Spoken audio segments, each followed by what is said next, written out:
Tectonic changes और नदियों के रास्ते बदलने से सरस्वती धीरे धीरे पतली और आखिर में सूखी हो गई। पर कहानियां खत्म नहीं होती, बल्कि और इंटरेस्टिंग और गहरी होती जाती है। अगर सरस्वती नदी 1900 बीसी में पूरी तरह सूख गई थी, जैसा कि हमें बताया जाता है, तो ऋग्वेद के लिखने वालों ने 1500 बीसी में ऐसा क्यों लिखा कि एक शक्तिशाली और समुद्र तक जाने वाली नदी है, और आर्यन इन्वेजन का इससे क्या संबंध है।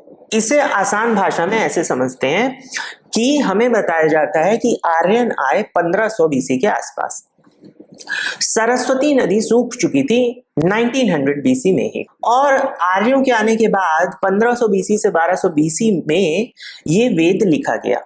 क्या आर्य एक ऐसी नदी के बारे में लिख रहे थे जो ऑलरेडी सूख चुकी थी? इनफैक्ट उनके आने के 400-500 साल पहले वो नदी सूख चुकी थी। इसका सीधा अर्थ ये हो सकता है कि जब ऋग्वेद लिखा गया, यानी 1500 बीसी के आसपास, उस वक्त सरस्वती अपने पूरे वेग से बहती थी।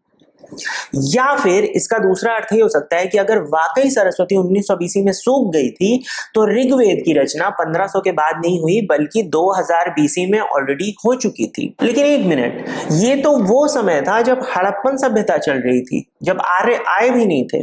तो क्या ऐसे एक सिनेरियो में ये बात सच की कसौटी पर खरी उतरती है, जो हमें हमेशा से बताई गई है कि आर्यों के आने के बाद एक सभ्यता विकसित हुई और उसके बाद ऋग्वेद को लिखा गया?